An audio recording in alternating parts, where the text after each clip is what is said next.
everyone, welcome back to Corner Spots. You know where we are. This is where you meet with real love, real talk, and real people. And I'm Sophia, your host with the most. Sophia not with an F-E-Y-A-H, Sophia with a P-H-I-A. On today's episode, we're going to be talking about how to be supportive in an emotional relationship. How to be supportive in an emotional relationship.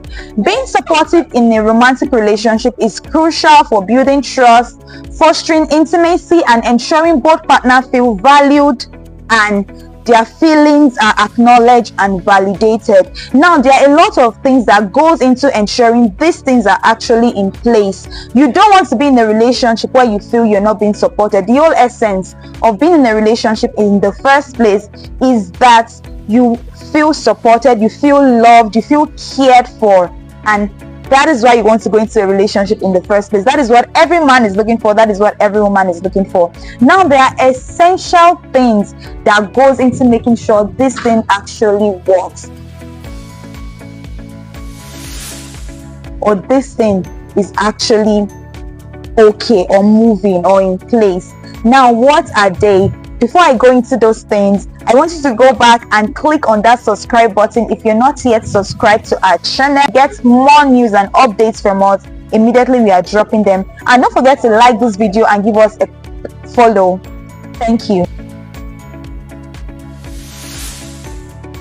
Yes, so what are the ways, or what are those things you can actually do, to your partner that would have them or leave them sane, or have them thinking, oh my God, this man is so supportive, he cherishes me, he adores me, he wants to be part of my life, he wants to be part of my dreams, it really means well for me, he wants me to grow.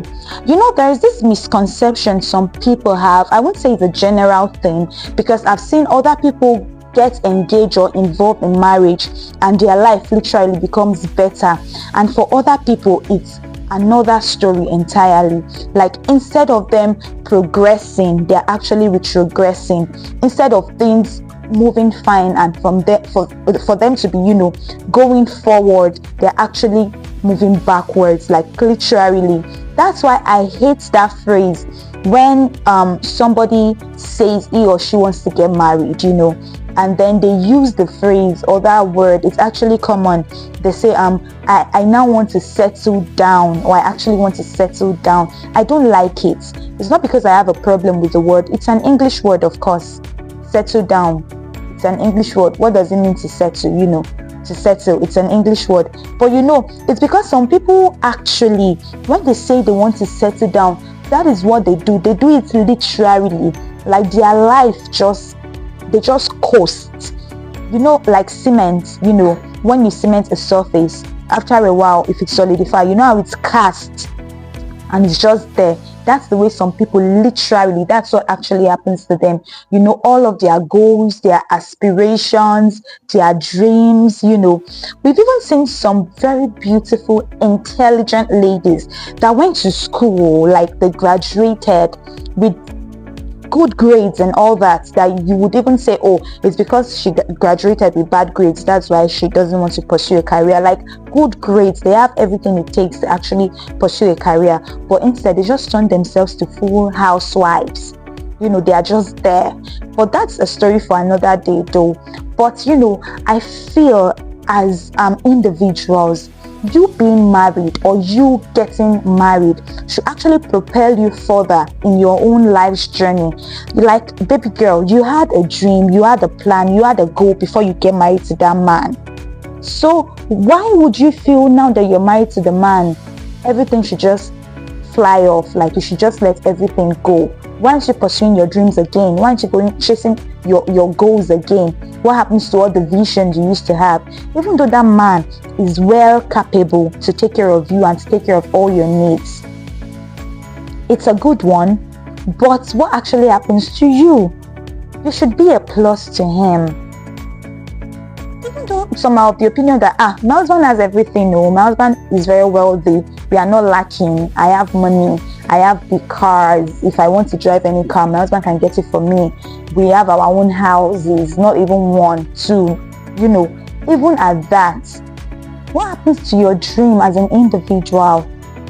We are not praying for any evil to happen, or before your spouse. But this is life. Things happen, and then nobody knows tomorrow, like they would always say. Of course, nobody knows tomorrow. What happens if something actually happens to your partner, something ill happens to your partner, or your partner suddenly is no more, is involved in an accident or a terminal disease or something, so we should always plan, ahead of time. It's even wise, it's good business sense, if your business is moving further, for you to invest and actually open another one. Yes, you necessarily don't have to expand that one if it hasn't been expanded already. You could expand that, but you could also diversify into other niche. Say you're into the fashion business and you're doing very, very well, everything is moving smoothly. You are doing very, very well, everything is moving smoothly, and the business is growing. You're having clients, you're being known all over, they are calling you, giving you jobs and all that. You can actually from there diversify into something else. If you're focused on fashion, say clothing, you can diversify into selling and making and selling of perfumes rather, or just buying and reselling, and invest in that. Instead of just keeping money to sit in the bank, you keep saving up. I'm not saying savings are bad, of course you should save. You should save as much as you can. It's very, very necessary and important. But investing is a better idea, not just any kind of investments, good investments. Investment that would yield profits, not something that will crash along the line. So some people immediately they just get married, they let go of all those their dreams, all those their ideas. They don't even want to do anything. They don't even want to do any business.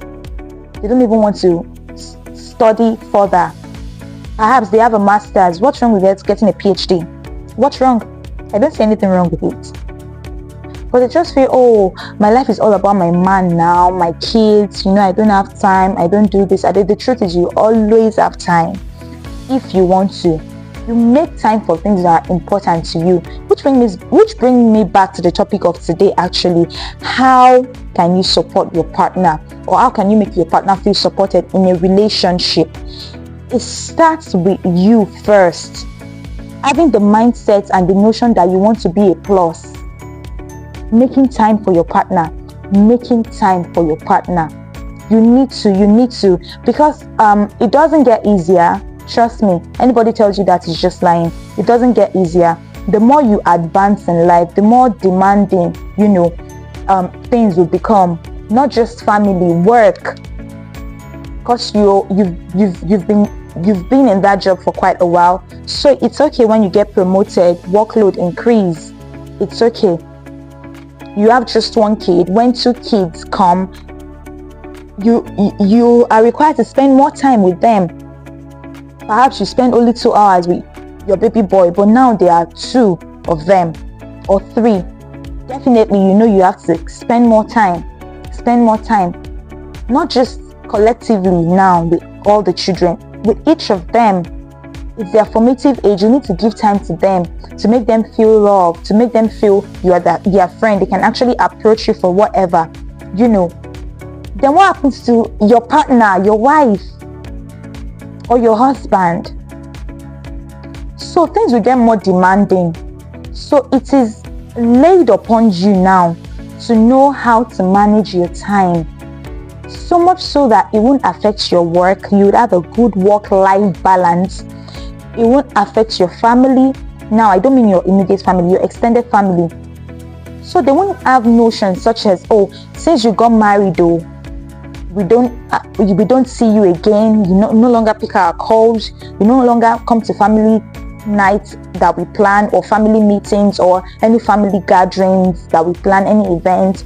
It's just you and your wife, and that will even make them have a wrong notion about your wife or your husband if you're a lady. So it starts supporting your partner practically starts with giving time. Trust me. time is a very, very valued and cherished commodity in any relationship. When you give me your time, you're literally giving me your life. That's your life. That's your life. Haven't you heard of the cliche some people say time is money? Because it is. It is. It is. That's your life you're giving to the person, literally. Why do you think when some people end their relationship or it doesn't go well as they have intended or thought, it breaks their hearts? What do you think really causes the heartbreak? It's not just the person that you're involved with. It's about you, the time you've wasted. You're thinking, oh my God, this is another 3 years gone with this person, and all the memories you've made in between. What is that memory? It's still time. You think about, that time when we went to, that time. So you see, time is very important. Time is very, very important. So supporting your partner starts with giving them your time, your quality time. I mean, you are in the moment. It's not that one that you're in the house like you're not there. You're present. You're giving them, you're listening actively. If it's a talk section you guys are having, if your partner is telling you something, you're listening actively to them, because listening actively shows that they are important to you. It shows that you value them, you value their feelings, you value what they want to say, you value how they are saying it. Don't you know how these things work? It's enough for a woman you love. If you don't even see anything, you just hold her hands like this and you're staring in her eyes. Like I'm staring into your eyes right now. Trust me, it's enough. It's enough. It's enough for her to just cuddle up, on the couch together with you. There's nothing to say, literally. You guys have exhausted the OGs and you guys are just there sitting quietly. Those moments is strengthening your bond. This person will not go off tomorrow feeling insecure. No. Where will the insecurity come from? Once she knows she has a man that will literally give anything in the world to be with her. So even if you are busy, the little time you have, you show. Even if you are tired, you say it, babe, I'm so tired right now. I might even fall asleep in the middle of this call. Please forgive me when it happens. I'm just telling you ahead of time because I had a very hectic day, And she might even be the one to say, oh, okay, babe, let's just postpone the call. Okay, just look for something so you can go and sleep. You've communicated, which is another point I'm coming to. Effective communication. Communication cannot be overemphasized. Trust me. The more you talk about things, the way you talk about them, the more understanding that will be between you and your partner. So you want to communicate in a way that the person will understand, gets what you're trying to pass across, and the person will be able to communicate back to you. Communication is key. Communication is key. Communication is key. Trust me, it is. So communication. Say everything, every time, everywhere. Some people are of the opinion that, there's some communication we cannot discuss outside. Trust me, if there's that level of understanding, what's stopping you? The communication is about you and your partner, not about the place. Except, of course, if it's something that might lead to an argument, something that might lead to an argument, and then you don't want people around. Perhaps it's a public space, and maybe your partner, when he or she gets angry, they raise their voice or they start shouting or something, and you don't want that sort of attention because it's a public place. When they shout now, or when you shout, people will definitely turn like, what's up with these people? What's wrong? If you don't want that, then you can leave it till when you guys get back to the house, But I believe you can talk anywhere about anything, if you guys understand yourself that well. Also, another thing you can do to make your partner feel supported in a relationship is being available emotionally. Emotional availability is key, Being available emotionally, being emotionally present, allows your partner to express themselves without fear of judgment. I know, I have a kind partner, so if I say this thing, I won't get shouted at, I won't get rebuked. I can talk without fear of favor. So how do you practice emotional availability in your relationship? How do you practice that to allow your partner know you are available for them. Don't judge your partner when they say anything. Don't judge. Don't judge. Don't judge. Share your own feelings and encourage your partner to also share their own feelings. Be receptive instead of being judgmental. Even if what they are saying at that time you don't like it or it's already getting to you, don't be judgmental. Instead, be receptive, be empathetic. Show empathy, show understanding instead of being judgmental and acting up and like, oh, no wonder you were doing that. Oh, no wonder that happened. So be receptive, be receptive. Also, another key thing, especially for the female gender, you know how much words get to women? Words get to some men too. I'm not saying it's a woman thing generally, but mostly, in most cases for women. But words get to men too, Encouragement and affirmation. Encouragement and affirmation will go a long way to showing and telling your partner that you support them, or this relationship is a good and a safe place for them. It's a safe haven for them.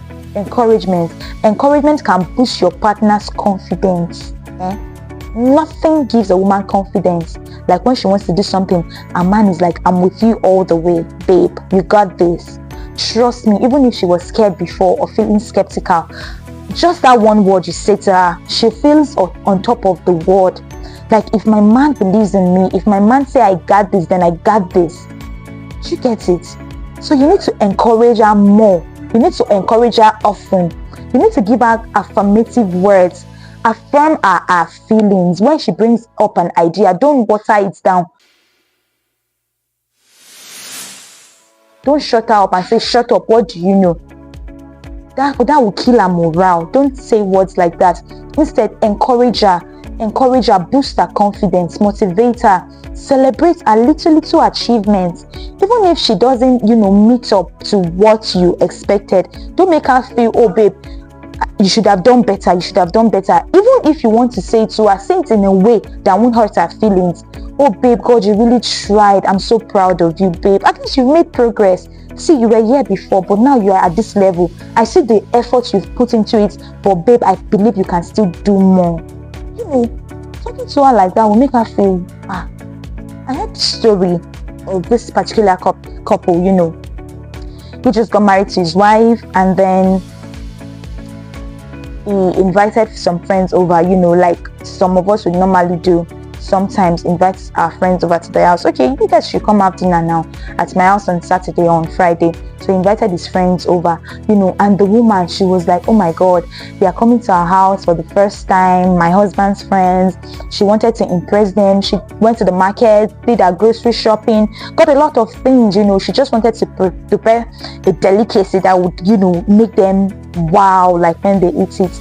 But unfortunately that day, I didn't know how she made the mistake. According to the story, unfortunately, the meal she made, most of them tasted too salty. Most, not all of them, because she made several meals. Most of them were very, very salty. And it's just so happened that when the guest came, she dished it and all that. I didn't know, according to the story, maybe she didn't test the food, while she was cooking, because if she had, obviously she wouldn't have served that kind of food. Because if I made such a mistake, and my food is too salty, I'll look for an alternative, except of course there is no alternative, but I would always find a way, But I don't know what happened. Perhaps she didn't have a choice, so she dished the food that way, And when the husband ate it, the husband was the first, too. After they were all seated like this, on the dining table. After the man tested it, you noticed this food was salty. If it were some other men, the way they would turn around the whole thing and shout and embarrass her and make her feel bad and make her feel less of herself. But this man, guess what he did? It was like, oh my God, guys, I am so sorry. I'm so sorry. I think we should just go out to eat. And the guys were like, what happened? Like, no, you don't have to eat the food. What happened to the food? Is it not good? That was when I believe the woman maybe quickly tested the food. Then she felt the salt. So she was like, oh my God, shoot, I've messed up. But what did the man do? He was like, let's go out, guys. Let's just go out to eat. Babe, go in, change, wear something nice. Let's go out to eat. I think this food is too salty. I made the mistake. And his friends was like, You made the mistake. Were you the one that cooked the food? It was like, no, I wasn't the one that cooked the food. While she was cooking, I actually went into the kitchen, at some point, and when I tested the food, I felt it wasn't okay, like the salt was not okay. So I actually added some more salt. I didn't know it's going to turn out this way, babe, I'm sorry. And the woman was looking surprised because she knew it was literally telling me lie. But she was like, oh my God, a man would do this for me. Now imagine that kind of a woman. Imagine how she would feel about a man. Tell me, would there be anything that woman would not be able to do for such a man? Because first of all, it covered her shame. It didn't let them know that she was actually the one that made the mistake. It secured her respect. It secured her self-confidence, in front of her self-esteem. He lied. He took it upon himself that he was the one that made the mistake. Just imagine that kind of a situation. But if it were some other men, trust me, rain and thunder and brimstone will actually fall. Like, how dare you? And I told you my friends were coming. Even if they might not do it like in front of their friends, like embarrass her like that, or privately, trust me, it will be hell. You just embarrassed me, disgraced me like that, so my friends should know that this is what I've been going through, or they should be thinking that this is the poison I've been eating. You can't even cook, you can't even this, even if it was a mistake, obviously, because it has never happened with her like that. She had never made such a mistake. Some of us, when we are anxious, some ladies, it's not even a ladies thing. I think it's a human thing generally. Some people, when they are anxious, they just make mistakes. They skip, even while they are talking, they stutter, they stammer. When they are nervous or when they are anxious, it happens that way. So I believe perhaps that was what happened to that woman that day. But the way her husband handled the situation perfectly, he took the blame without waiting to be asked. That's really a beautiful act. Trust me. Covered her shame. Imagine how thankful she will be, like when they are alone, like, babe, why did you do that? Oh, I love you. He didn't question her, like, why did you, or how did you make the mistake? Let me know. He just covered everything up and spent his money, to take everybody out. And, they had a beautiful evening. So these are some of the things that you can do to make your partner feel supported in the relationship. Encourage her. It's a two-way thing, because I'm using a woman as an example does not mean you as a lady should not encourage your man. In fact, it goes a long way also to boosting your man's ego, not just his ego and his pride, or not just his self-confidence. It makes him feel like, oh, I'm doing enough, I'm man enough. Encouragement, affirmation, babe, you got this. I see you, babe. I see how much you're working to make this family okay, to provide our needs. Gratitude, saying thank you, especially now on the woman level to your man. If you're a woman, showing appreciation. Babe, I just got you this. But it's not my birthday, it's not Valentine's Day, it's not our anniversary, babe. Why did you get me this? Babe, I just want to say thank you for everything you're doing for us in this family as the man, for providing our needs, for taking care of me and the kids, for taking care of your responsibility as the man, for paying the rent, for making sure everything is fine at home, for paying the bills. Showing appreciation, trust me, it hits them differently, especially when it's coming from you, a woman he loves, you, a woman he values, you, a woman that is the source of his motivation while he's actually working and doing the things he's doing. It hits differently, trust me, it does. So as a woman, you want to show appreciation, show gratitude, encourage him. On days when he's down, don't put him down with your words. On days where things are tough, when he doesn't have enough money to cover the bills, support him, cover the bills. Pay up. That is why I always advocate, as a woman, do not just sit without doing anything. Please get something doing. Have something doing. If you're not jobbing like a 9-to-5 job, have a remote job where you can still have time to do other things while you are at home. Have a remote job. Do a business. You can start doing your business online. The world is so vast now. Technology has made several opportunities available for us. Go online, take up a skill. Don't just sit and wait. Even if your man is supporting, like he's doing everything, even if he's very, very responsible, Trust me, there is a big flex and joy in knowing that, oh, I didn't have enough to cover for this and my wife paid or my girlfriend paid, or to know that, oh, we are going out on a date today and bills is totally on my girlfriend. It makes him feel good, even if he doesn't show it, even if some have this ego, they want to do everything. When you support that way financially also, is beautiful. Financial responsibilities should not just be left to the man alone. It shouldn't be left to the man alone. Trust me. So get something doing, because what happens on days where he doesn't actually have to give, and then you also say, I don't have? How does that even sound? Like all the while he has been the one doing everything, and just the one time you would actually interfere, and actually add up something, you have nothing to give. Trust me, it doesn't speak well of you as a woman. It doesn't speak well of you as a girlfriend, as a fiance, as a wife. So you should have something doing also, and you should support financially also. Financial support is not just, or financial responsibility rather, is not just for the man alone to take. It's not just for the man alone to take. Trust me, you should support also. Outside the country, they actually split the bills. They actually split the bills. Like if I'm paying for rent, you're paying for utility, lights, you're paying for this tax, you're paying for, because you can't just leave your man alone to do it. All of his money would get finished. Even if he's working 3 jobs, and imagine he's paying all the bills, you are just doing nothing.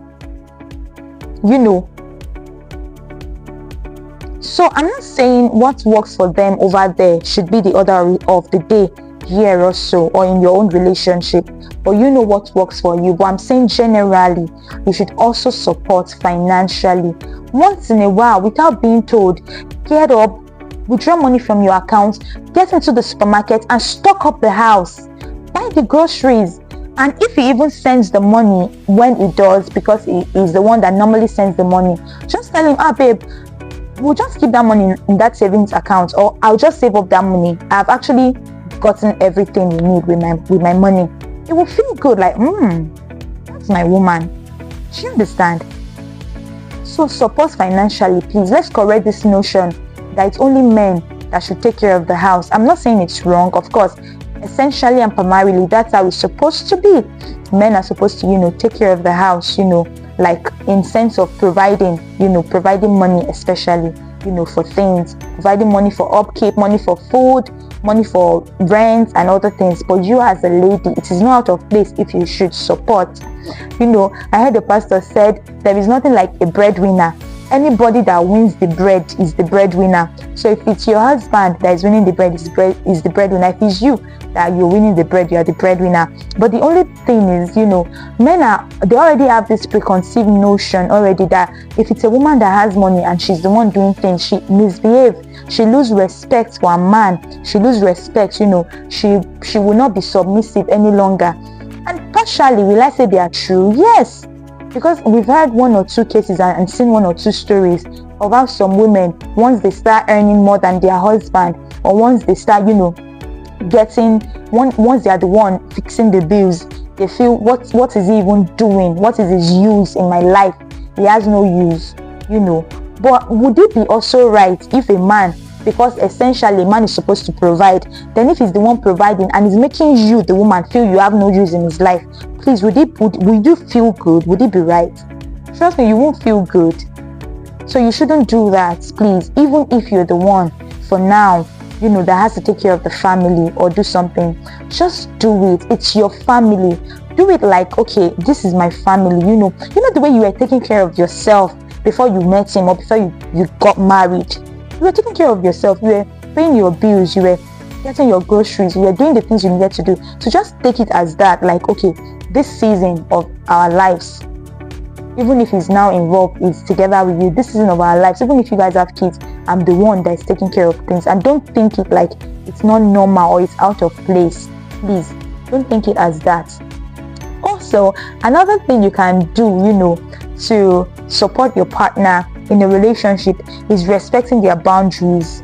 What do I mean now? Because some people think, but we are in a relationship, is there anything like boundaries? Yes, there is boundaries. There's something called personal space. You should give your partner their personal space. Don't be too clingy, don't be too pokey, don't want to know what's going on every time. Who are you chatting with? Or what's that? Oh, let me see. Or who did you just get off the phone with? Or who are you talking with? Those things might make your partner feel suffocated in the relationship.